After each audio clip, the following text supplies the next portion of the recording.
আজ শুনবেন হুমায়ুন আহমেদের দেবী। মাঝরাতের দিকে রানুর ঘুম ভেঙে গেল। তার মনে হলো ছাদে কে যেন হাঁটছে। সাধারণ মানুষের হাঁটা নয়, পা টেনে টেনে হাঁটা। সে ভয়ার্ত গলায় ডাকল, এই এই। আনিসের ঘুম ভাঙল না। বাইরে টিপটিপ করে বৃষ্টি পড়ছে। অল্প অল্প বাতাস, বাতাসে জাম গাছের পাতায় অদ্ভুত একরকমের শব্দ উঠছে। রানু আবার ডাকলো, এই একটু উঠো না। এই, কি হয়েছে? কে যেন ছাদে হাঁটছে। কি যে বলো, কে আবার ছাদে হাঁটবে? ঘুমাও তো প্লিজ, একটু উঠে বসো, আমার বড় ভয় লাগছে। আনিস উঠে বসল। প্রবল বর্ষণ শুরু হলো এই সময়। ঝমঝম করে বৃষ্টি। জানালার পর্দা বাতাসে পতপত করে উঠতে লাগলো। রানু হঠাৎ দেখলো জানালার শিক ধরে খালি গায়ে একটা রোগামতো মানুষ দাঁড়িয়ে আছে।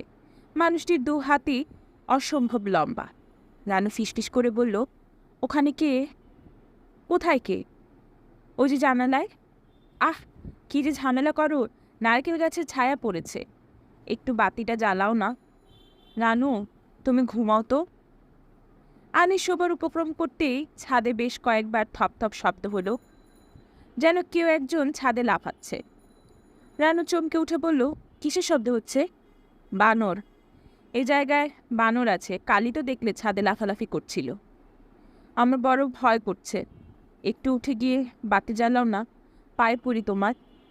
আনিস বাতি জ্বালালো। ঘড়িতে বাজে 1:30। ছাদে আর কোনো শব্দও শোনা যাচ্ছে না।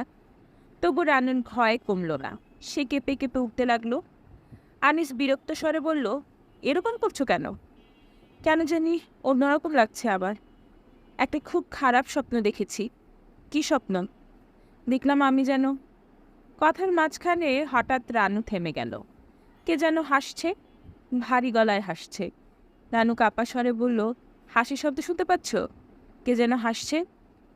কে আবার হাসবে? বানরের শব্দ, কিংবা কেউ হয়তো জেগে উঠেছে দোতলায়। আনিস লক্ষ্য করল রানু খুব ঘামছে, চোখ মুখ রক্তশূন্য। বালিশের নিচ থেকে সিগারেটের প্যাকেট বের করল। দেশলায় জ্বালাতে জ্বালাতে বলল, কি স্বপ্ন দেখেছিলে? দিনের বেলা বলবো। কি যে সব কুসংস্কার তোমাদের! এখনো ভয় লাগছে? হ্যাঁ। কিসের ভয়? চোর ডাকাতের না ভূতের? বুঝতে পারছি না। ঠিক আছে, বাতি জ্বালানোই থাক। বাতি জ্বালিয়েই ঘুমাবো আজকে। এখন বলো দেখি, কি স্বপ্ন দেখলে? দিনের বেলা বলবো। আহ, বলো না। বললেই ভয় কেটে যাবে। রানু আনিসের বাঁ হাত শক্ত করে চেপে ধরল। থেমে থেমে বলল, দেখলাম একটা ঘরে আমি শুয়ে আছি। একটা বেটে লোক এসে ঢুকলো। তারপর দেখলাম সে আমার শাড়ি টেনে খুলে ফেলার চেষ্টা করছে। আনিস শব্দ করে হাসলো। রানু বলল, হাসছো কেন? হাসবো না? এটা কি একটা ভয় পাওয়ার স্বপ্ন? তুমি তো সবটা শোনোনি। সবটা শুনতে হবে না। পরে কী হবে তা আমার জানা। তুমি যা দেখেছো তা হচ্ছে একটা সেক্সুয়াল ফ্যান্টাসি। যুবক যুবতীরা এরকম স্বপ্ন প্রায়ই দেখে। আমি দেখি না, তুমিও দেখো, মনে থাকে না তোমার? আমি স্বপ্ন খুব কম দেখি। যা দেখি তা সবসময় সত্যি হয়। তোমাকে তো বলেছি অনেকবার। আনিস চুপ করে রইল। রানুর এই কথাটি প্রায়ই বলে। বিয়ের রাতে প্রথমবার বলেছিল। আনিস সেবারও হেসেছে। রানু অবাক হয়ে বলেছে, আপনি আমার কথা বিশ্বাস করলেন না? না না, আমি আপনার গা ছুঁয়ে বলছি, বিশ্বাস করুন আমার কথা। রানু এমনভাবে বলল যেন আনিসের বিশ্বাসের উপর অনেক কিছু নির্ভর করছে। আনিস শেষ পর্যন্ত হাসি মুখে বলল, ঠিক আছে, বিশ্বাস করলাম। এখন দয়া করে আপনি আপনি করবেন না। রানু ফিসফিস করে বলল, আপনার সঙ্গে যে আমার বিয়ে হবে সেটাও আমি জানতাম। এটাও স্বপ্নে রেখেছিলে? হুম। দেখলাম একটি লোক খালি গায়ে দাঁড়িয়ে আছে, তার পেটের কাছে একটা মস্ত কাটা দাগ। লোকটিকে দেখেই মনে হলো এর সঙ্গে আমার বিয়ে হবে। আমি তাকে বললাম, কেটেছে কিভাবে? আপনি বললেন, সাইকেল থেকে পড়ে গিয়ে ব্যথা পেয়েছিলাম। আনিস সে রাতে দীর্ঘক্ষণ কোনো কথা বলতে পারেনি। তার পেটে একটা কাটা দাগ সত্যি সত্যি আছে, এই মেয়েটি সেটা জানার কথা না। তবে সাইকেল থেকে পড়ে গিয়ে কাটেনি, জাম গাছ থেকে পিছলে পড়ে কেটেছে। ব্যাপারটা কাকতালীয় বলাই বাহুল্য। মাঝে মাঝে এমন দুই একটা জিনিস খুব মিলে যায়, তবুও কোথায় যেন একটা ক্ষীণ অস্বস্তি থাকে। বাইরে বৃষ্টি খুব বেড়েছে, ঝড়টর হবে বোধহয়। শোষো আওয়াজ হচ্ছে জানালায়। একটি কাঁচ ভাঙা, প্রচুর পানি আসছে ভাঙা জানালা দিয়ে, শীত করছে।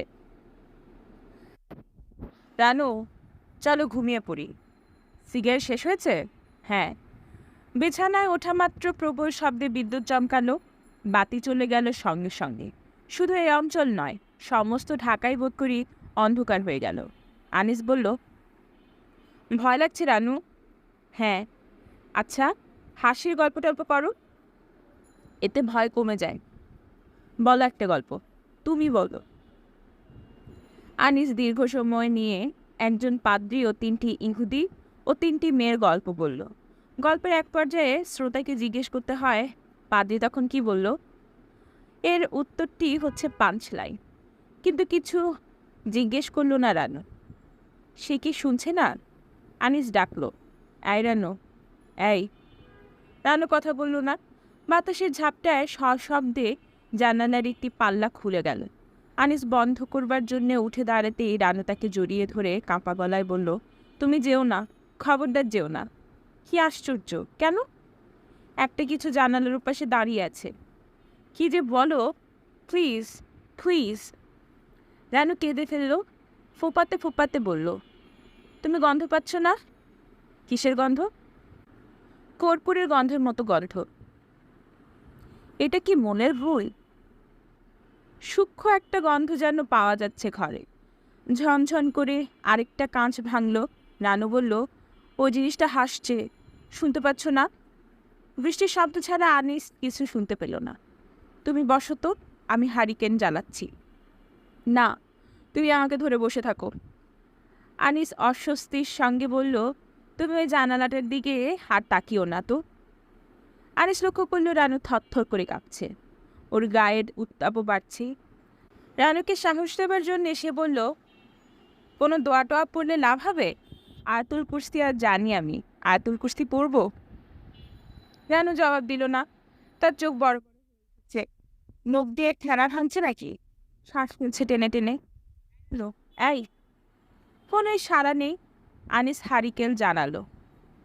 রান্নাঘর থেকে খুটখুট শব্দ আসছে। ইঁদুর, এতে সন্দেহ নেই, তবু কেন জানি ভালো লাগছে না। আনিস বারান্দায় এসে ডাকলো, রহমান সাহেব, ও রহমান সাহেব। রহমান সাহেব বোধ হয় জেগেই ছিলেন, সঙ্গে সঙ্গে বেরুলেন। কি ব্যাপার? আমার স্ত্রী অসুস্থ হয়ে পড়েছে। কি হয়েছে? বুঝতে পারছি না। হাসপাতালে নিতে হবে নাকি? বুঝতে পারছি না। আপনি যান, আমি আসছি, এক্ষুনি আসছি। আনিস ঘরে ফিরে গেল। মনের ভুল, নিঃসন্দেহে মনের ভুল। আনিসের মনে হলো সে ঘরের ভেতর গিয়ে দাঁড়ানো মাত্র কেউ একজন যেন দরজার আড়ালে সরে পড়ল। রোগা লম্বা একটি মানুষ। আনিস ডাকল, রানু। রানু তৎক্ষণাৎ সাড়া দিল। কি? ইলেকট্রিসিটি চলে এলো তখনই। তার কিছুক্ষণের মধ্যেই রহমান সাহেব এসে উপস্থিত হলেন। উদ্বিগ্ন স্বরে বললেন, এখন কেমন অবস্থা? রানু অবাক হয়ে বলল, কিসের অবস্থা? কি হয়েছে? রহমান সাহেব অবাক হয়ে তাকালেন। আনিস বলল, তোমার শরীর খারাপ করেছিল, তাই ওকে ডেকেছিলাম। এখন কেমন লাগছে? ভালো। রানু উঠে বসল। রহমান সাহেবের দিকে তাকিয়ে মৃদু স্বরে বলল, এখন আমি ভালো। রহমান সাহেব তবুও মিনিট 10 বসলেন। আনিস বলল, আপনি কি ছাদে দাপাদাপি শুনেছেন? সে তো রোজই শুনি, বাদরের উৎপাত। আমিও তাই ভাবছিলাম। খুব জ্বালাতন করে, দিনে দুপুরে ঘর থেকে খাবার দাবার নিয়ে যায়। তাই নাকি? জি, নতুন এসেছেন তো, কয়েকদিন যাক, টের পাবেন। বাড়িওয়ালাকে বলেছিলাম গ্রিল দিতে, তা দেবে না। আপনার সঙ্গে দেখা হলে আপনিও বলবেন, সবাই মিলে চেপে ধরতে হবে। জি, আমি বলবো। আপনি কি চা খাবেন নাকি 1 কাপ? আরে না না, এই রাত 2:30টার সময় চা খাবো নাকি? কি যে বলেন। উঠি ভাই, কোনো অসুবিধা দেখলে রাখবেন। ভদ্রলোক উঠে পড়লেন।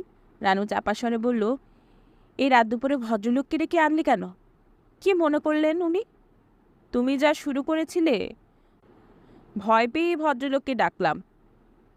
কি করেছিলাম আমি? অনেক কাণ্ড করেছ। এখন তুমি কেমন সেটা বলো। ভালো। কীরকম ভালো? বেশ ভালো। ভয় লাগছে না আর? না। রানু বিছানা থেকে নেমে পড়ল। সে বেশ সহজ ও স্বাভাবিক। ভয়ের কোনো চিহ্নই নেই চোখে মুখে। শাড়ি কোমরে জড়িয়ে ঘরের পানি সরাবার ব্যবস্থা করছে। সকালে যা করবার করবে। এখন এসব রাখো তো। ইস, কি অবস্থা হয়েছে দেখো না। হোক, এসো তো এদিকে। রানু হাসি হাসি মুখে এগিয়ে এলো। এখন আর তোমার ভয় লাগছে না? না। জানালার পাশে কি যেন দাঁড়িয়েছিলে বলছিলে? এখন কেউ নেই, আর থাকলেও কিছু আসে যায় না। আনিস দ্বিতীয় সিগারেটটা ধরালো। হালকা গলায় বলল, এক কাপ চা করতে পারবে? চা? এত রাতে? এখন আর ঘুম আসবে না। করো দেখি এক কাপ। রানু চা বানাতে গেল। কিছুক্ষণের মধ্যেই পানি ফোটার শব্দ হলো। বাইরে বৃষ্টি হচ্ছে ঝমঝম করে। রানু একা একা রান্নাঘরে। কে বলবে এই মেয়েটি অল্প কিছুক্ষণ আগে ভয়ে অস্থির হয়ে গিয়েছিল। ছাদে আবার ঝুপঝুপ শব্দ হচ্ছে। এই বৃষ্টির মধ্যে বানর এসেছে নাকি? আনিস উঠে গিয়ে রান্নাঘরে উঁকি দিল। হালকা গলায় বলল, ছাদে বড় ধূপধাপ শব্দ হচ্ছে। রানু জবাব দিল না। আনিস বলল, এই বাড়িটা ছেড়ে দেব। সস্তায় এরকম বাড়ি আর পাবে না। দেখি পাই কি না। চায়ে চিনি হয়েছে তোমার? হয়েছে। তুমি নিলে না? না, রাত দুপুরে চা খেলে আমার আর ঘুম হবে না। রানু হাই তুলল। আনিস বলল, এখন বলো তো তোমার স্বপ্ন বৃত্তান্ত। কোন স্বপ্নের কথা? ওই যে স্বপ্ন দেখলে একটা বেটে লোক। কখন আবার এই স্বপ্ন দেখলাম?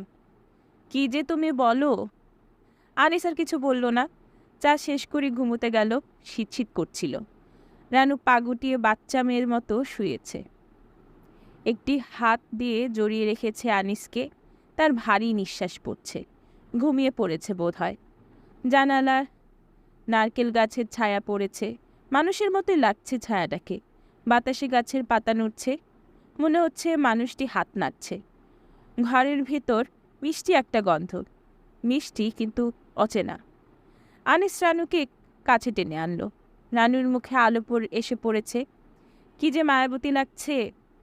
আনিস ছোট্ট করে নিঃশ্বাস ফেলল। ওদের বিয়ে হয়েছে মাত্র 6 মাস। আনিস এখনও অভ্যস্ত হয়ে ওঠেনি। প্রতি রাতেই রানুর মুখ তার কাছে অচেনা লাগে। অপরূপ রূপবতী একটি বালিকার মুখ, যাকে কখনো পুরোপুরি চেনা যায় না। আনিস ডাকল, রানু, রানু। কোনো জবাব পাওয়া গেল না। গাঢ় ঘুমে আচ্ছন্ন রানু। আনিসের ঘুম এলো না। শুয়ে শুয়ে ঠিক করে ফেলল রানুকে ভালো একজন সাইকিয়াট্রিস্টের কাছে নিয়ে যেতে হবে। অফিসের কমলেন্দুবাবু এক ভদ্রলোকের কথা প্রায়ই বলেন। খুব নাকি গুণী লোক, মিসির সাহেব। দেখালে হয় একবার মিসির সাহেবকে। রানু ঘুমের ঘোরে খিলখিল করে হেসে উঠল। অপ্রকৃতিস্থ মানুষের হাসি শুনতে ভালো লাগে না, গা ছমছম করে।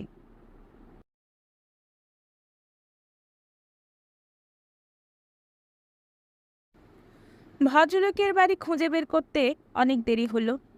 কাঁঠাল বাগানের এক গলির ভেতর পুরনো ধাঁচের বাড়ি। অনেকক্ষণ কড়া নাড়বার পর অসম্ভব রোগা এক ভদ্রলোক বেরিয়ে এলেন। বিরক্ত মুখে বললেন, কাকে চান? মিসির সাহেবকে খুঁজছি। তাকে কি জন্যে দরকার?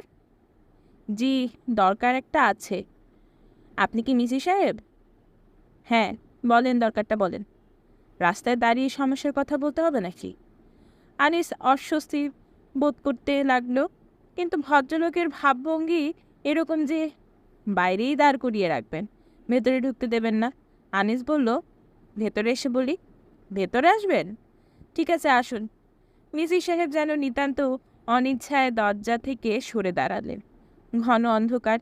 3-4টা বেতের চেয়ার ছাড়া আসবাবপত্র কিছু নেই। বসুন আপনি। আনিস বসল। ভদ্রলোক বললেন, আজ আমার শরীর ভালো না। আলসার আছে, ব্যথা হচ্ছে এখন। তাড়াতাড়ি বলেন, কি বলবেন? আমার স্ত্রীর একটা ব্যাপারে আপনার কাছে এসেছি। আপনার নাম শুনে এসেছি। আমার নাম শুনে এসেছেন? জি। আমার এত নাম ডাক আছে তা তো জানতাম না। স্পেসিফিক্যালি বলুন তো কার কাছে শুনেছেন? আনিস আমতা আমতা করতে লাগলো। ভদ্রলোক অসহিষ্ণু স্বরে বললেন, বলুন। কে বলল? আমাদের অফিসের এক ভদ্রলোক কমলেন্দু বাবু, আপনি নাকি তার বোনের চিকিৎসা করেছিলেন। ও আচ্ছা, চিনেছি কমলেন্দু। শোনেন, আমি কিন্তু ডাক্তার না, জানেন তো। জি স্যার, জানি। আচ্ছা, আগে এক কাপ চা খান, তারপর কথা বলবো। রুগীটি কে বললেন? আপনার স্ত্রী? জি। বয়স কত? 16-17। বলেন কি? আপনার বয়স তো মনে হয় 40-এর মতো, ঠিক না? আনিস শুকনো গলায় বলল, আমার 37। এর রকম অল্প বয়সী মেয়ে বিয়ে করেছেন কেন? এটা আবার কেমন প্রশ্ন? আনিসের মনে হলো কমলেন্দু বাবুর কথা শুনে এখানে আসাটা ঠিক হয়নি। ভদ্রলোকের নিজেরই মনে হয় মাথা ঠিক নেই। একজন অপরিচিত মানুষকে কেউ এরকম কথা জিজ্ঞেস করে? বলুন বলুন, এরকম অল্প বয়সী মেয়ে বিয়ে করলেন কেন? হয়ে গেছে আর কি। বলতে চান না বোঝা যাচ্ছে। ঠিক আছে, বলতে হবে না। চার কথা বলে আসি, চা খেয়ে তারপর শুরু করব। ভদ্রলোক আনিসকে বাইরে বসিয়ে ভেতরে চলে গেলেন। তারপর আর আসার নামগন্ধ নেই। 8-9 বছরের একটা বাচ্চা মেয়ে এক কাপ দারুণ মিষ্টি ভাষা চা দিয়ে চলে গেল। তারপর আর কোনো সারা শব্দ নেই। দেখতে দেখতে সন্ধ্যা হয়ে গেল। আনিস বেশ কয়েকবার কাশল, 2বার গলা উঁচিয়ে ডাকলো, বাসায় কেউ আছেন? কোনো সাড়া নেই। কি ঝামেলা! কমলেন্দুবাবু অবশ্য বারবার বলে দিয়েছেন এই লোকের কথাবার্তা ঠিক ঠিকানা নেই। তবে লোকটা অসাধারণ। আনিসের কাছে অসাধারণ কিছু মনে হয়নি, তবে চোখের দৃষ্টি খুব তীক্ষ্ণ। এইটি অবশ্যই প্রথমেই চোখে পড়ে। আর দ্বিতীয় যে জিনিসটি চোখে পড়ে সেটা হচ্ছে তার আঙুল। অস্বাভাবিক লম্বা লম্বা সব কটি আঙুল। এই যে, অনেকক্ষণ বসিয়ে রাখলাম। না, ঠিক আছে। ঠিক থাকবে কেন? ঠিক না। লোকটি প্রথমবার হাসল, থেমে থেমে বলল, আলসার আছে তো, ব্যথায় কাহিল হয়ে শুয়েছিলাম, অমনি ঘুম এসে গেল। আমি তাহলে অন্য একদিন আসি? না, এসেছেন যখন বসুন। চা দিয়েছিল? জি। বেশ, এখন বলুন কি বলবেন। আনিস চুপ করে রইল। এটা এমন একটা ব্যাপার যে চট করে অপরিচিত কাউকে বলা যায় না। ভদ্রলোক শান্ত স্বরে বললেন, আপনার স্ত্রীর মাথা ঠিক নেই, তাই তো? জি না স্যার, মাথা ঠিক আছে। পাগল নন? জি না। তাহলে আমার কাছে এসেছেন কেন? মাঝে মাঝে সে অস্বাভাবিক আচরণ করে। কীরকম অস্বাভাবিক? ভয় পায়। মাঝে মাঝেই এরকম হয়। ভয় পায়? তার মানে কি? কিসের ভয়? ভূতের ভয়। ঠিক জানেন ভয়টা ভূতের? জি না, ঠিক জানি না। মনে হয় এরকম। ভদ্রলোক একটি চুরুট ধরিয়ে খপ খপ করে কাশতে কাশতে বললেন, বর্মা থেকে আমার এক বন্ধু এনেছে, অতি বাজে জিনিস। আনিস কিছু বলল না, তবে এই ভদ্রলোকের স্টাইলটি তার পছন্দ হলো। ভদ্রলোক অবলীলায় অন্য একটি প্রসঙ্গ নিয়ে এসেছেন এবং এমনভাবে কথা বলছেন যেন আগের কথাবার্তা তার কিছুই মনে নেই। এরকম চুরুট 4-5টা খেলে যক্ষা হয়ে যাবে। আপনাকে দেবো একটা? জি না, ফেলে দিতে মায়া লাগে বলে খাই। খাওয়ার জিনিস না, অখাদ্য। তবে হাবানা চুরুটগুলি ভালো। হাবানা চুরুট খেয়েছেন কখনো? জি না। খুব ভালো, মাঝে মাঝে আমার এক বন্ধু আমাকে দিয়ে যায়। ভদ্রলোক চুরুটে টান দিয়ে আবার ঘর কাঁপিয়ে কাশতে লাগলেন। কাশি থামতেই বললেন, এখন আমি আপনাকে কয়েকটা প্রশ্ন করব, যথাযথ জবাব দিবেন। জি আচ্ছা। প্রথম প্রশ্ন, আপনার স্ত্রী কি সুন্দরী? জি। বেশ সুন্দরী? জি। আপনার স্ত্রী কখন ভয় পান, রাতে না দিনে? সাধারণত রাতে, তবে একবার দুপুরে ভয় পেয়েছিল। ভয়টা কীরকম সেটা বলেন। মনে হয় কিছু একটা দেখে। সববার একই জিনিস দেখে না এক একবার এক এক রকম? এটা আমি ঠিক বলতে পারছি না। এই সময় কি তিনি কোনো রকম গন্ধ পান? আমি ঠিক বলতে পারছি না। যখন সুস্থ হয়ে ওঠেন তখন কি তার ভয়ের কথা মনে থাকে? বেশিরভাগ সময়ই থাকে না, তবে মাঝে মাঝে থাকে। আপনার স্ত্রীর স্বাস্থ্য নিশ্চয়ই খারাপ? জি। উনি প্রথম কখন ভয় পেয়েছিলেন বলতে পারবেন? জি না, তবে খুব ছোটবেলায়। প্রথম ভয়ের ঘটনাটা আমাকে বলুন। আমি সেটা ঠিক জানি না। আপনি অনেক কিছুই জানেন না মনে হচ্ছে। আপনার স্ত্রীকে একদিন নিয়ে আসুন। আনিস কিছুক্ষণ চুপ করে থেকে বলল, আমি তাকে আনতে চাই না। কেন চান না? সে খুব সেন্সিটিভ। সে যদি টের পায় যে তার এই অস্বাভাবিকতা নিয়ে আমি লোকজনের সাথে আলাপ করছি, তাহলে খুব মন খারাপ করবে।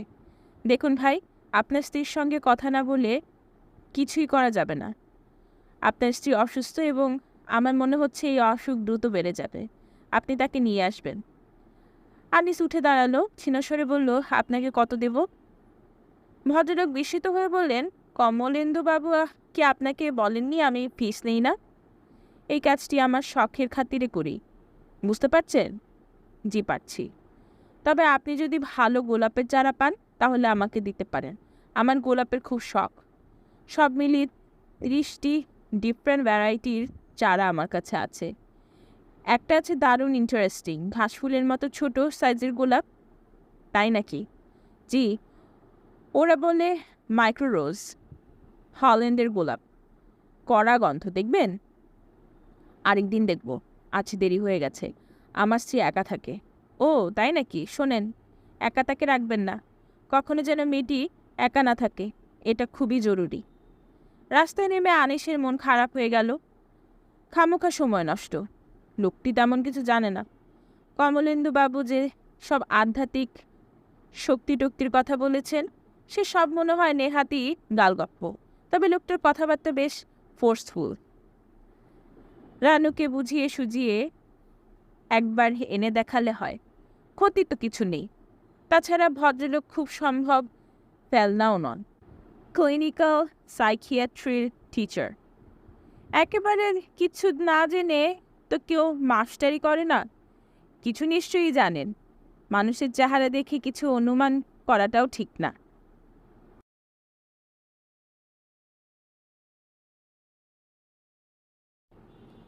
আনিস অফিসে চলে গেলে রানুর খুব একলা লাগে।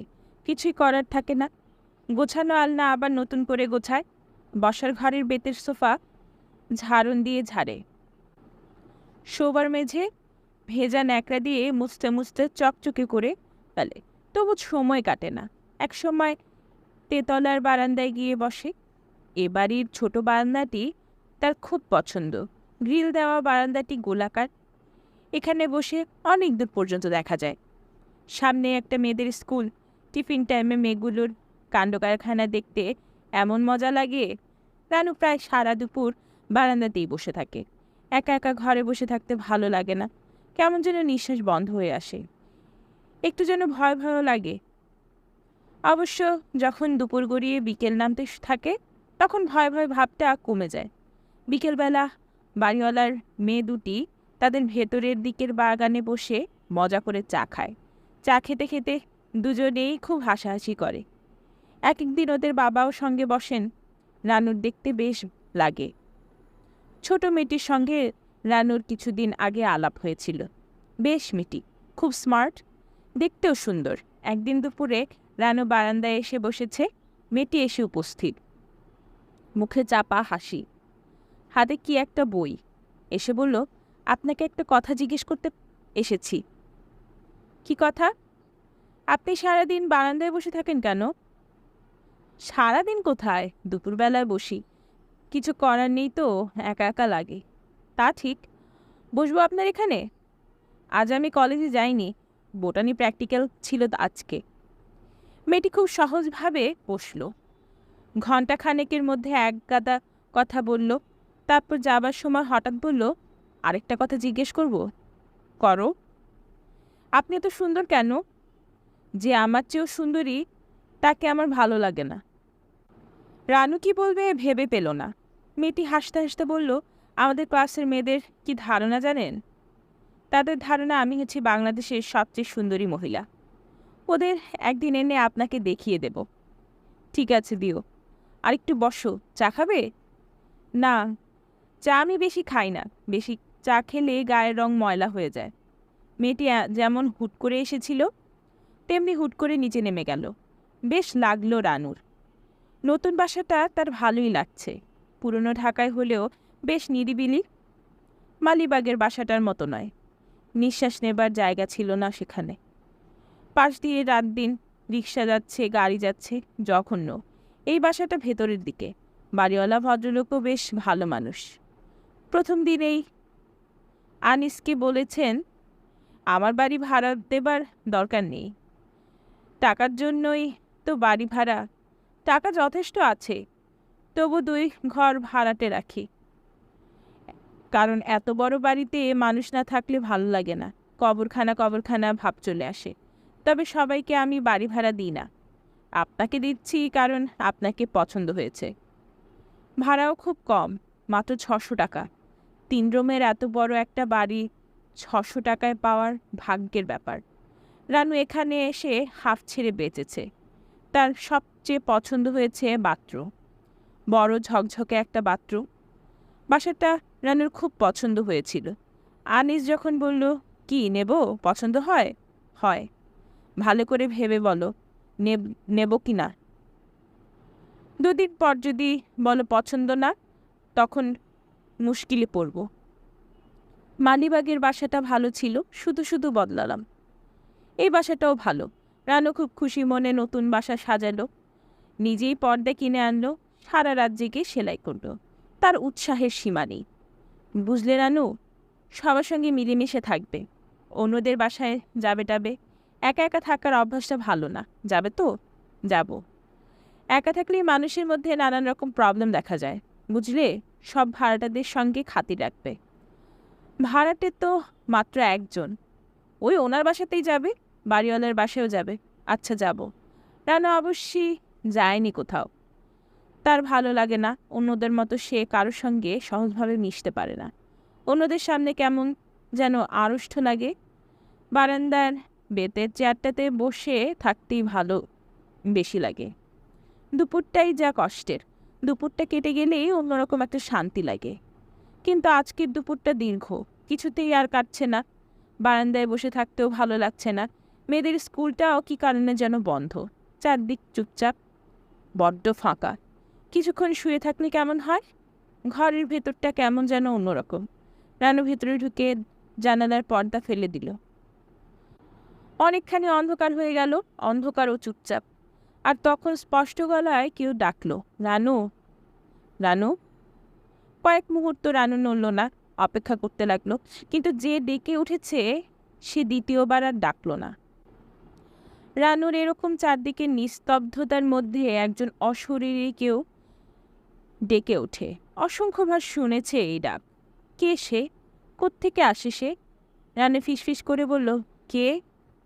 কোনো জবাব পাওয়া গেল না। কে তুমি?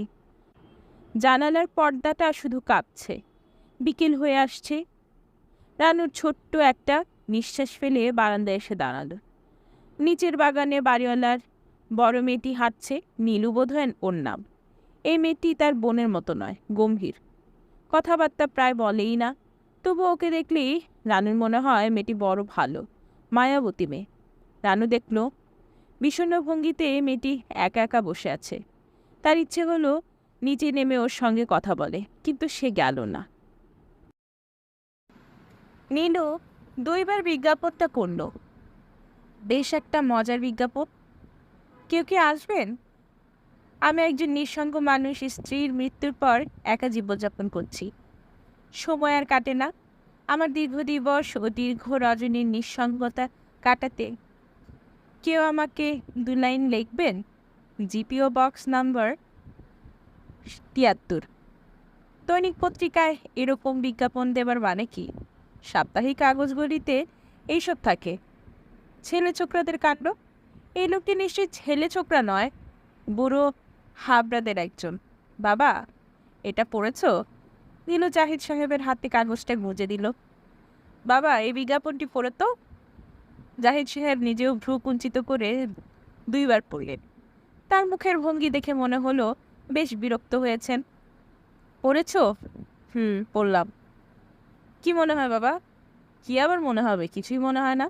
দেশটা রসাতলে যাচ্ছে। খবরের কাগজওয়ালারা এইসব ছাপে কিভাবে? নীলু হাসি মুখে বলল, ছাপাবে না কেন? দেশটা বিলাত আমেরিকা নয়, বুঝলি। আর ভালো করে পড়লেই বোঝা যায় লোকটার একটা বদমতলব আছে। কই, আমি তো বদমতলব কিছু বুঝছি না। জাহিদ সাহেব গম্ভীর হয়ে বললেন, দেখিস তুই আবার চিঠি লিখে বসবি না। নীলু মুখ নিচু করে হাসল। আসছিস কেন? এমনি আসছি। চিঠি লিখবার কথা ভাবছিস না তো মনে মনে?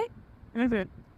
নীলু মুখে ওঠে বললেও মনে মনে ঠিক করে ফেলল বুঝি একটা চিঠি লিখতে।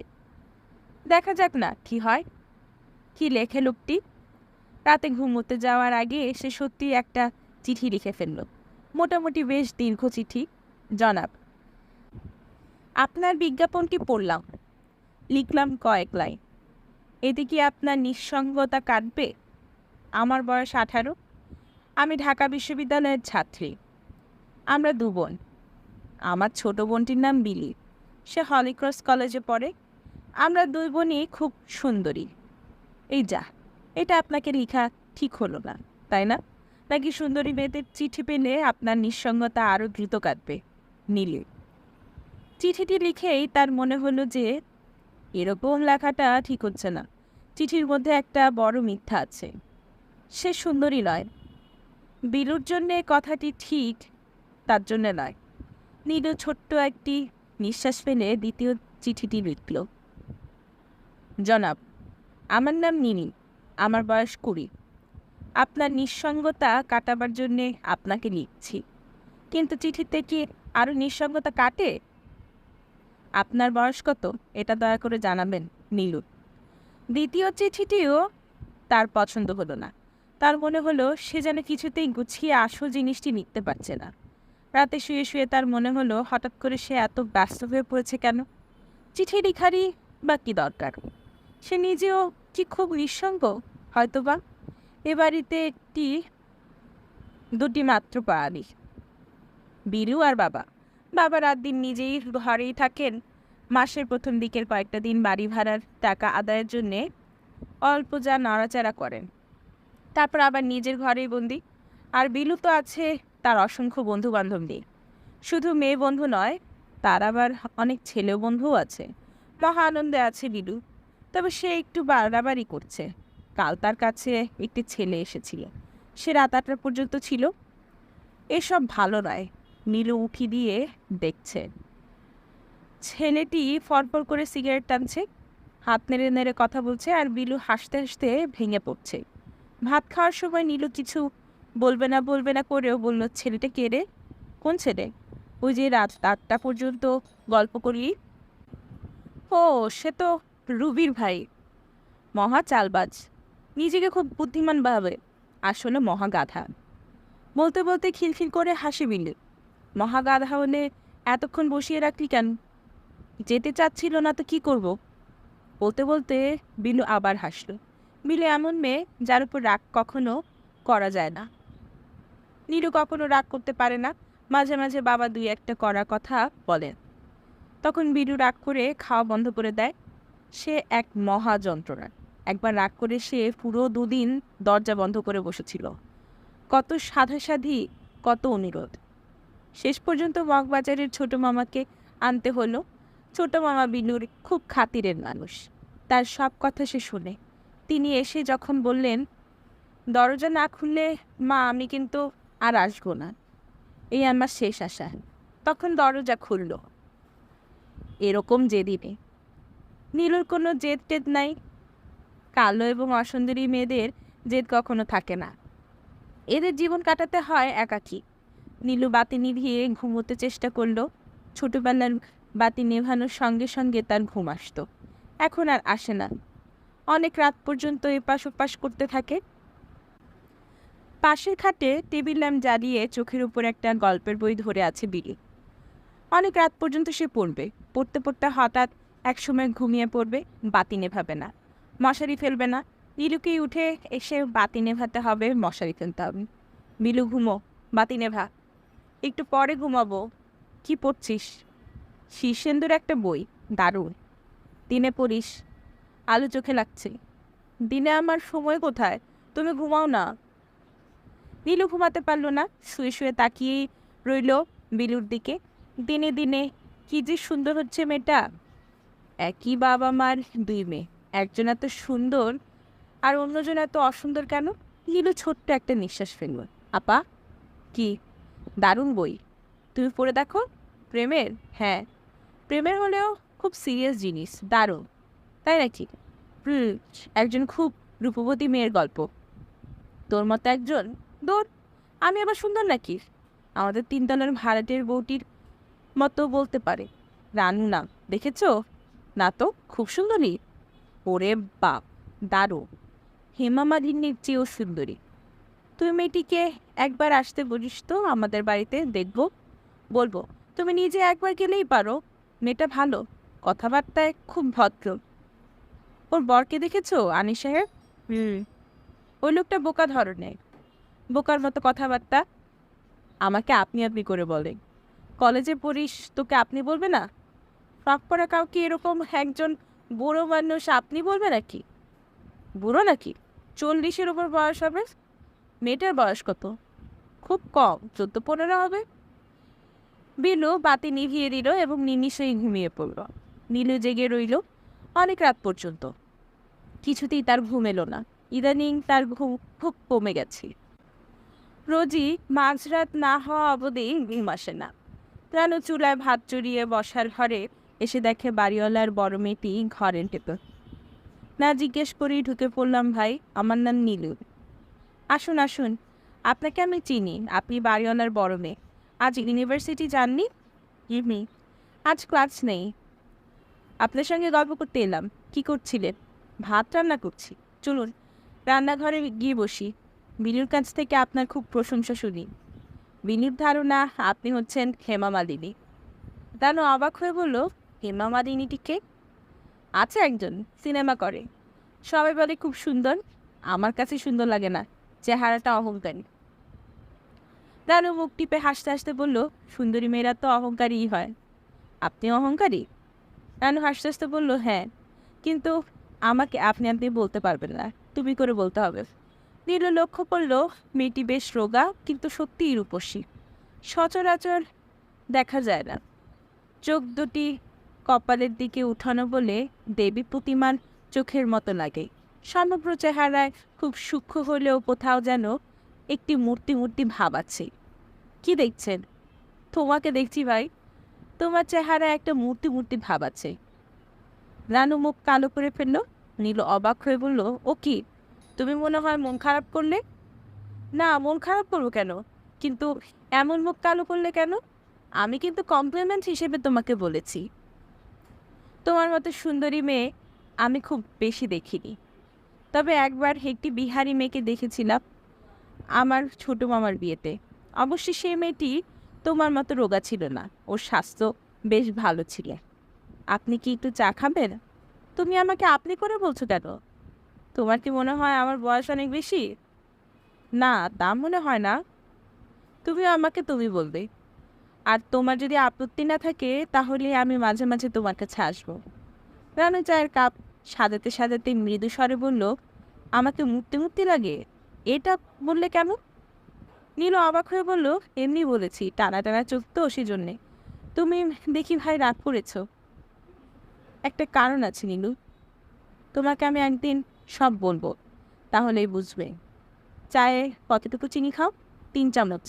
নীলু অনেকক্ষণ বসলো, কিন্তু কথাবার্তা আর তেমন জমল না। রানু কেমন যেন অন্য মানুষকে হয়ে পড়েছে। কিছুতেই মন লাগাতে পারছে না, সহজ হতে পারছে না। নীলু বেশ কয়েকবার অন্য প্রসঙ্গ আনতে চেষ্টা করলো। ভাষা ভাষা জবাব দিল রানু, এবং একসময় হালকা স্বরে বলল, আমার একটা অসুখ আছে নীলু। কি অসুখ? মাঝে মাঝে আমি ভয় পাই। ভয় পাই মানে? রানু মাথা নিচু করে বলল, ছোটবেলায় একবার নদীতে গোসল করতে গিয়েছিলাম, তারপর থেকে এরকম হয়েছে। কি হয়েছে? রানু জবাব দিল না। বলো কি হয়েছে। অন্য একদিন বলবো, আজ তুমি তোমার কথা বল। আমার তো বলার মতো কিছু নেই। তোমার বন্ধুদের কথা বলো। আমার তেমন কোনো বন্ধুও নেই। আমি বলতে গেলে একা একা থাকি। অসুন্দরী মেয়েদের বন্ধু কিন্তু থাকে না। রং খারাপ হলে মানুষ অসুন্দর হয় না নীলু। আমি নিজে কি সেটা আমি ভালো জানি। নীলু উঠে পড়ল। রানু বলল, আবার আসবে তো? আসবো। তুমি তোমার ভয়ের কথাটা কি বলেছিলে সেই সব বলবে। বল। নীলু পাঠাবে না করেও চিঠিটি পাঠিয়ে দিল, কিন্তু তার পরপরই দুশ্চিন্তার সীমা রইল না। কে জানে, বুড়ো হাবড়া লোকটি একদিন হয়তো বাসায় এসে হাজির হবে। দারুণ লজ্জার ব্যাপার হবে সেটা। নিতান্তই ছেলে মানুষই কাজ করা হয়েছে। 4-5 দিন নীলুর খুব খারাপ কাটল। দারুণ অস্বস্তি, বুড়ো মতো কোনো মানুষকে আসতে দেখলেই চমকে উঠত। এটিই সেই লোক নাকি? যদি সত্যি সত্যি কেউ এসে পড়ে, তাহলে সে ভেবে রেখেছে বলবে, এই চিঠি তো আমার না, অন্য কেউ তামাশা করে এই ঠিকানা দিয়েছে। আমি এরকম অচেনা অজানা কাউকে চিঠি লিখি না। কেউ অবশ্যই এলো না। দেখতে দেখতে 1 সপ্তাহ কেটে গেল, চিঠিরও কোনো উত্তর নেই। লোকটি হয়তো চিঠি পায়নি। ডাক বিভাগের কল্যাণে আজকাল তো বেশিরভাগ চিঠি প্রাপকের হাতে পৌঁছয় না। এতে ক্ষতি যেমন হয়, তেমনি লাভও হয়। কিংবা হয়তো এমন হয়েছে, ওই লোক অসংখ্য চিঠি পেয়েছে, পছন্দ মতো চিঠিগুলোর উত্তর দিয়েছে। নীরুর 3 লাইনের চিঠি তার পছন্দ হয়নি। সে হয়তো লম্বা লম্বা চমৎকার সব চিঠি পেয়েছে, ইনিয়ে বিনিয়ে অনেক কিছু লেখা সব চিঠিতে। 10 দিনের মাথায় নীল কাছে চিঠি এসে পড়ল। খুবই দামি একটা চমৎকার প্যাডের কাগজে চিঠি, গোটা গোটা হাতের লেখা, কালি রং ঘন কালো। মাখন রাঙা সে কাগজে লেখাগুলো মুক্তার মতো ফুটে আছে। এত সুন্দর হাতের লেখাও মানুষের হয়? চিঠিটি খুবই সংক্ষিপ্ত। কল্যাণী আসু, তোমার চমৎকার চিঠি গভীর আগ্রহ নিয়ে পড়েছি। একজন ব্যথিত মানুষের আবেদনে তুমি সাড়া দিয়েছ, তোমাকে ধন্যবাদ। খুব সামান্য একটি উপহার পাঠালাম, প্লিজ নাও। আহমেদ সবেদ। উপহারটি সামান্য নয়, অত্যন্ত দামি একটি পিওর পারফিউমের শিশির। নীরু ভেবে পেল না এই লোকটিকে যে সবাইকে এরকম একটি উপহার পাঠিয়েছে। যারাই চিঠির জবাব দিয়েছে তারাই পেয়েছে, কিন্তু তাও কি সম্ভব? নাকি নীরু একাই চিঠির জবাব দিয়েছে? নীরুর বড় লজ্জা করতে লাগলো। সে পারফিউমের শিশিটি লুকিয়ে রাখলো এবং খুব চেষ্টা করতে লাগলো সমস্ত ব্যাপার ভুলে যেতে। সে চিঠিটি কুচি কুচি করে ছিঁড়ে ফেলে দিল আর জানালা দিয়ে। কেন এমন একটা বাজে ঝামেলায় জড়ালো? কিন্তু দিন 7 পর নীলু আবার একটি চিঠি লিখল। একটি বেশ দীর্ঘ চিঠি। সেখানে শেষের দিকে লেখা, আপনি কে, কি করেন, কিছু তো জানাননি। আপনার বিজ্ঞাপনটিও দেখছি না। তার মানে কি এই যে আপনার নিঃসঙ্গতা এখন দূর হয়েছে? নীলু বেশ কিছুদিন অপেক্ষা করল চিঠির জবাবের জন্য, কিন্তু কোনো জবাব এলো না। কেন জানি নীলুর বেশ মন খারাপ হলো। আরেকটি চিঠি লেখার ইচ্ছা হতে লাগলো, কিন্তু তাও কি হয়? একা একা সে শুধু চিঠি লিখবে, তার এত কি গরজ পড়েছে?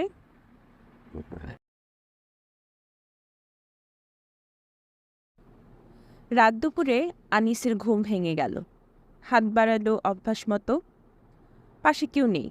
আনিস ডাকল, রানু, রানু। কোনো সাড়া নেই। বাথরুম থেকে একটানা পানি পড়ার শব্দ হচ্ছে। বাথরুমে নাকি? আনিস উকি দিল বাথরুমে, কেউ নেই। কোথায় গেল? আনিস গলা উঁচিয়ে ডাকল, রানু। বসার ঘর থেকে ক্ষীণ হাসির শব্দ এলো। বসার ঘর অন্ধকার। রানু কি সেখানে একা একা বসে আছে নাকি? আনিস বসার ঘরে ঢুকে বাতি জ্বেলেই সঙ্গে সঙ্গে বাতি নিভিয়ে ফেলল। রানু বসার ঘরের ছোট টেবিলে চুপচাপ বসে আছে। তার গায়ে কোনো কাপড় নেই। আয় রানু। কি হয়েছে? তোমার কাপড় কোথায়? খুলে ফেলেছি, বড্ড গরম লাগছে। আনিস এসে রানুর হাত ধরল, হিমশীতল হাত, একটু একটু যেন কাঁপছে। এসো রানু, ঘুমোতে যাই। আমার ঘুমোতে ইচ্ছা করছে না, তুমি যাও। কাল আমরা একজন ডাক্তারের কাছে যাব, কেমন? কেন? তোমার শরীর ভালো না রানু? আমার শরীর ভালোই আছে। না, তুমি খুব অসুস্থ। এসো আমার সঙ্গে, কাপড় পরে ঘুমোতে এসো। রানু কোনো আপত্তি করল না, সঙ্গে সঙ্গেই উঠে এলো, কাপড় পরল এবং বাধ্য মেয়ের মতো বিছানায় শুয়ে প্রায় সঙ্গে সঙ্গেই ঘুমিয়ে পড়ল। জেগে রইল আনিস। রানুর শরীর দ্রুত খারাপ হচ্ছে। আগে তো এরকম কখনো হয়নি। মিসিরালিটালি নয়, বড় কোনো ডাক্তারকে দেখানো দরকার। খুটখুট করে শব্দ হচ্ছে রান্নাঘরে, ইঁদুরের উপদ্রব।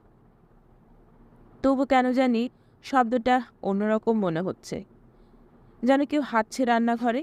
থপ থপ শব্দও হলো কয়েকবার। আনিস বলল, কে? রান্নাঘরের শব্দটা হঠাৎ থেমে গেল। আনিস বলল, কে? কে? মনের ভুল নাকি? আনিস যেন স্পষ্ট শুনল রান্নাঘর থেকে কেউ একজন বলল, আমি। স্পষ্ট এবং তীক্ষ্ণ আওয়াজ। মেয়েলি স্বর, নাকি রানুই বলেছে ঘুমের ঘরে? এটাই হয়েছে, রানুরই গলা। আনিস হাত বাড়িয়ে রানুকে কাছে টানল। রানু বলল, হাতটা সরিয়ে নাও, গরম লাগছে। তার মানে কি রানী জেগেছিল এতক্ষণ? রানু, তুমি জেগেছিলে? হ্যাঁ। আমি যখন বললাম কে কে, তখন কি তুমি বলেছ আমি? রানু চুপ করে রইল। আনিস বলল, বলো, বলেছ এরকম কিছু? হ্যাঁ বলেছি। কিন্তু তুমি জবাব দিলে কেন? তোমাকে তো কিছু জিজ্ঞেস করিনি। আমি জানতে চাচ্ছিলাম রান্নাঘরে কেউ আছে কি না। রানু ফিসফিস করে বলল, আমি তো রান্নাঘরেই ছিলাম, আমি রান্নাঘর থেকেই জবাব দিয়েছি। আনিস চুপ করে গেল। বিছানায় উঠে বসে পরপর 2টি সিগারেট শেষ করলো। বাথরুমে গিয়ে বাতি জ্বালিয়ে রেখে এলো। রান্নাঘরের বাতিও জ্বালিয়ে দিয়ে এলো। থাকুক, সারা রাত বাতি জ্বালানো থাকুক। রানু, কি? কাল তুমি আমার সঙ্গে একজন ডাক্তারের কাছে যাবে, কেমন? ঠিক আছে, যাব। ডাক্তার সাহেব যা যা জানতে চান সব বলবে। রানু জবাব দিল না। মনে হলো সে ঘুমিয়ে পড়েছে। শান্ত নির্বিঘ্ন ঘুম, কিন্তু রান্নাঘরের আবার শব্দ হচ্ছে। আনিসের মনে হলো সে স্পষ্ট চুরির টুনটুন শব্দ শুনছে, কাচের চুরির আওয়াজ। আনিস কয়েকবার ডাকল, কে? কে ওখানে? কেউ কোনো জবাব দিল না। বাথরুম থেকে একটানা জল পড়ার শব্দ আসছে। বাড়িওয়ালাকে বলতে হবে কল ঠিক করে দিতে। একজন কাজের মানুষ রাখতে হবে, পুরুষ মানুষ নয়, মেয়ে মানুষ, যে রাত দিন থাকবে। আত্মীয় স্বজন কাউকে এনে রাখলে ভালো হতো, কিন্তু আনিসের তেমন কোনো আত্মীয় স্বজন নেই যারা এখানে এসে থাকবে। আনিসের ঘুম এলো শেষ রাতের দিকে। মিসির সাহেবের সঙ্গে তারা প্রায় 2 ঘন্টা সময় কাটালো। রানু খুব সহজ স্বাভাবিক আচরণ করল। এর প্রধান কৃতিত্ব সম্ভবত মিসির সাহেবের। তিনি খুব আন্তরিক ভঙ্গিতে কথাবার্তা বলেন। এক পর্যায়ে রানু বলল, আপনি আমাকে তুমি করে বলবেন। আমি আপনার মেয়ের বয়সী। মেয়ের বয়সী হলে কি? আমার তো মেয়ে নেই, বিয়েই করিনি। রানু কিছু একটা বলতে গিয়েও বলল না। ভদ্রলোক সেটি লক্ষ্য করলেন। তুমি কিছু বলতে চাচ্ছিলে? জি না। কিছু বলতে চাইলে বলতে পারো। না, আমি কিছু বলবো না। মিসির সাহেব চায়ের ব্যবস্থা করলেন। চা খেতে খেতে নিতান্তই সহজ ভঙ্গিতে বললেন, আনিস সাহেব বলেছিলেন, তুমি যা স্বপ্নে দেখো তাই সত্যি হয়। যা স্বপ্নে দেখো তাই হয়? শুধু স্বপ্ন না, যা আমার মনে আসে তাই হয়। বলো কি? আপনার বিশ্বাস হচ্ছে না? না, বিশ্বাস হবে না কেন? পৃথিবীতে অনেক অদ্ভুত ব্যাপার আছে। পৃথিবীটা বড় অদ্ভুত। বলতে বলতে মিসির আলি ড্রয়ার খুলে চৌকা ধরনের 4টি কার্ড বের করলেন। হাসি মুখে বললেন, রানু, এই কার্ডগুলিতে ডিজাইন আঁকা আছে। আমি এক একটি টেবিলের উপর রাখবো। ডিজাইনগুলি থাকবে নিচে, তুমি না দেখে বলতে চেষ্টা করবে। রানু অবাক হয়ে বলল, না দেখে বলবো কিভাবে? চেষ্টা করে দেখো, পারতেও তো পারো। বলো দেখি এই কার্ডটিতে কি আঁকা আছে? কি আশ্চর্য, কি করে বলবো? আন্দাজ করো, যা মনে আসে তাই বলো। একটা ক্রস চিহ্ন আছে, ঠিক হয়েছে? তা বলবো না। এবার বলে এটিতে কি আছে? খুব ছোট ছোট সার্কেল। কটি বলতে পারবে? মনে হচ্ছে 3টি, 4টিও হতে পারে। মিসির সাহেব কার্ডগুলো ড্রয়ারে রেখে সিগারেট ধরালেন। তাকে কেমন যেন চিন্তিত মনে হতে লাগলো। আনিস বলল, ও কি বলতে পেরেছে? মিসির সাহেব তার জবাব না দিয়ে বললেন, রানু, এবার তুমি বলো, প্রথম ভয়টা তুমি কিভাবে পেলে? সব কিছু বলবে, কিছুই বাদ দেবে না। আমি তোমাকে সাহায্য করতে চেষ্টা করছি। রানু চুপ করে রইল। তুমি নিশ্চয়ই চাও তোমার অসুখটা সেরে যাক, চাও না? চাই। তাহলে বলো, কোনো কিছু বাদ দিবে না। রানু তাকালো আনিসের দিকে। মিসির আলি বললেন, আনিস সাহেব, আপনি না হয় পাশের ঘরে গিয়ে বসেন। ওই ঘরে অনেক বইপত্র আছে, বসে বসে পড়তে থাকুন। ন্যাশনাল জিওগ্রাফির কারেন্ট ইস্যুটা আছে, গতকালই এসেছে। রানু বলতে শুরু করল। মিসির আলি শুনতে লাগলেন চোখ বন্ধ করে। একটি প্রশ্ন জিজ্ঞেস করলেন না। মাঝখানে একবার শুধু বললেন, পানি খাবে? তৃষ্ণা পেয়েছে? রানু মাথা নাড়ল। তিনি পানির জগ এবং গ্লাস নিয়ে এলেন। শান্ত স্বরে বললেন, চোখে মুখে পানি দিয়ে নাও, ভালো লাগবে। রানু সেসব কিছুই করল না। শান্ত ভঙ্গিতে বসে রইল। কথা বলতে লাগলো স্পষ্ট করে। রানুর প্রথম গল্প। আমার বয়স তখন 11-12 বৎসর। আমি মধুপুর আমার এক চাচার বাড়িতে বেড়াতে গিয়েছি, চাচাতো বোনের বিয়েতে। চাচাতো বোনটির নাম হচ্ছে অনুফা। খুবই ভালো মেয়ে, কিন্তু চাচা বিয়ে ঠিক করেছেন একটা বাজে ছেলের সঙ্গে। ছেলের প্রচুর জায়গা টায়গা আছে, কিন্তু কিছুই করে না। দেখতেও বাজে, দাঁত উঁচু, মুখে বসন্তের দাগ, দারুণ বেটে। অনুফা আপার এই নিয়ে খুব মন খারাপ, প্রায়ই এই নিয়ে কাঁদে। আমি তাকে সান্ত্বনা টান্তনা দিতে চেষ্টা করি, কিন্তু আমি নিজে একটি বাচ্চা মেয়ে, তাকে কি সান্ত্বনা দেব? তবে আমার সঙ্গে অনুফা আপার খুব ভাব ছিল, আমাকে অনেক গোপন কথা টথা বলতো। যাই হোক, গায়ে হলুদের দিন খুব রং খেলা হলো। আমাদের ওদিকে রং খেলা হচ্ছে, উঠোনে কাদা ফেলে তাতে গড়াগড়ি খাওয়া। সারাদিন রং খেলে কাদা মেখে সবাই ভূত হয়ে গেছি। ঠিক করা হলো সবাই মিলে নদীতে গোসল সেরে আসবে। চাচা অবশ্যই আপত্তি করলেন, মেয়ে ছেলেরা নদীতে যাবে কি? চাচার আপত্তি অবশ্যই টিকল না। আমরা মেয়েরা সবাই দল বেঁধে নদীতে গোসল করতে লাগলাম। বাড়ি থেকে অল্প কিছু দূরেই নদী। আমরা প্রায় 30-40 জন মেয়ে, খুব হইচই হচ্ছে। সবাই মিলে মহানন্দে পানিতে ঝাপাঝাপি করছি। সেখানেও খুব কাদা ছোড়াছুড়ি শুরু হলো। ঠিক তখন একটা কাণ্ড হলো। মনে হলো একজনকে যেন আমার পা জড়িয়ে ধরেছে। নির্ঘাত কেউ তামাশা করছে। আমি হাসতে হাসতে বললাম, এই ভালো হবে না, ছাড় বলছি, ছাড়। কিন্তু যে পা ধরেছে সে ছাড়ল না। হঠাৎ মনে হলো সে টেনে আমার পাজামাটা খুলে ফেলতে চেষ্টা করছে। তখন আমি চিৎকার দিলাম। সবাই মনে করলো কোনো একটা তামাশা হচ্ছে। কেউ কাছে এলো না, কিন্তু ততক্ষণে আমার পাজামাটা খুলে ফেলেছে। আর আর এই সময় মিসি সাহেব বললেন, বুঝতে পারছি। তারপর কি হলো? সবার প্রথম অনুফা আপা ছুটে এসে আমাকে ধরলেন। তারপর অন্যরা ছুটে এলো। যে আমার পা জড়িয়ে ধরেছিল সে আমাকে শক্ত করে চেপে ধরে গভীর জলের দিকে টেনে নিতে লাগলো। তারপরে আমার আর কিছু মনে নেই। জ্ঞান হবার পরে শুনেছি ওরা আমাকে বহু কষ্টে টেনে পাড়ে তুলেছে এবং দেখেছে একটা মরা মানুষ আমাকে জড়িয়ে ধরে রেখেছে। ওই মরা মানুষটাকে গ্রামের লোকেরা নদীর পাড়ে মাটি চাপা দিয়েছিল। সেই সব কিছুই অবশ্যই আমি দেখিনি, শুনেছি, কারণ আমার কোনো জ্ঞান ছিল না। চাচা আমার চিকিৎসার জন্যে আমাকে ঢাকা নিয়ে এসেছিলেন। সবাই ধরে নিয়েছিল আমি বাঁচব না, কিন্তু বেঁচে গেলাম। এইটুকুই আমার প্রথম ভয়ের গল্প। রানু গল্প শেষ করে পুরো 1 গ্লাস পানি খেলো। মিসির আলি সাহেব বললেন, ওই লোককে তুমি দেখোনি? জি না। গ্রামের অন্যরা তো দেখেছে।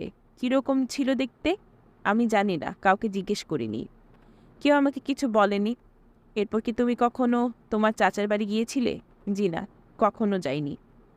আরেকটা কথা তুমি বলেছিলে, ওই লোকটি তোমার পাজামা টেনে খুলে ফেলতে চেষ্টা করছিল। তোমাকে যখন টেনে তোলা হলো তখন কি পায়জামা পরনে ছিল? জি না, ছিল না। মিসির আলি সাহেব সিগারেট ধরিয়ে নিচু গলায় বললেন, আমার কেন জানি মনে হচ্ছে কোনো একটা জিনিস তুমি আমাকে বলনি, কিছু একটা বাদ দিয়ে গেছো। রানু জবাব দিল না। যে জিনিসটা বাদ দিয়েছ সেটা আমার শোনা দরকার। সেটা কি বলবে? অন্য আরেকদিন বলবো। ঠিক আছে, অন্য একদিন শুনবো। তোমাকে আসতে হবে না, আমি গিয়ে শুনে আসবো। রানু কিছু বলল না। মিসির আলি সাহেব কিছুক্ষণ ভুরু কুচকে থেকে হঠাৎ বললেন, যখন তুমি একা থাকো তখন কি কেউ তোমার সঙ্গে কথা বলে? হ্যাঁ। মিসির আলি খুব উৎসাহ বোধ করলেন। ব্যাপারটা গুছিয়ে বলো। মাঝে মাঝে কে যেন আমাকে নাম ধরে ডাকে। পুরুষদের গলায়? জি না, মেয়েদের গলায়। শুধু ডাকে, অন্য কিছু বলে না? জি না। এবং যে ডাকে তাকে কখনো দেখা যায় না?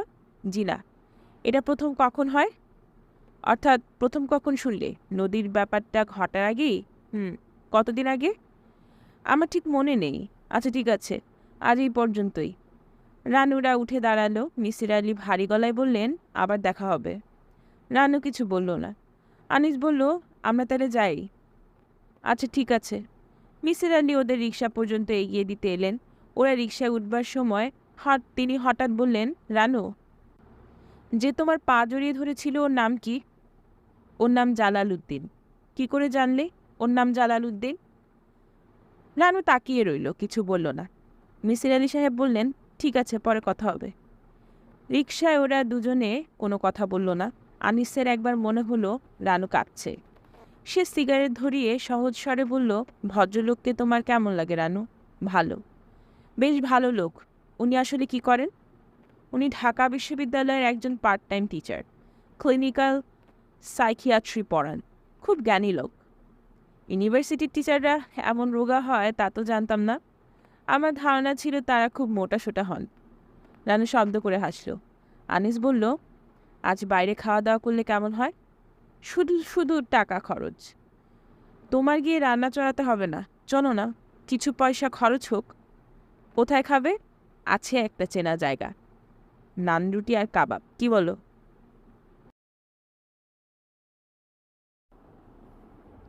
মিসির আলি সাহেব দেখলেন তার ঘরের সামনে 4টি মেয়ে দাঁড়িয়ে আছে। কোনো টিউটোরিয়াল ক্লাস আছে নাকি? আজ বুধবার, টিউটোরিয়াল ক্লাস থাকার কথা নয়। তবে কে জানে, হয়তো নতুন রুটিন দিয়েছে, তিনি এখনও নোটিশ পাননি। এই, তোমাদের কি ব্যাপার? মেয়েগুলো জড়সড় হয়ে গেল। কি, তোমাদের সঙ্গে কোনো ক্লাস আছে? জি না স্যার।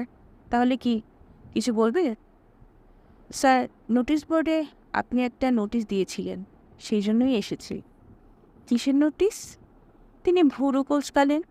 মেয়েগুলি মুখ চাওয়াচাওয়ি করতে লাগলো। কি নোটিশ দিয়েছিলাম?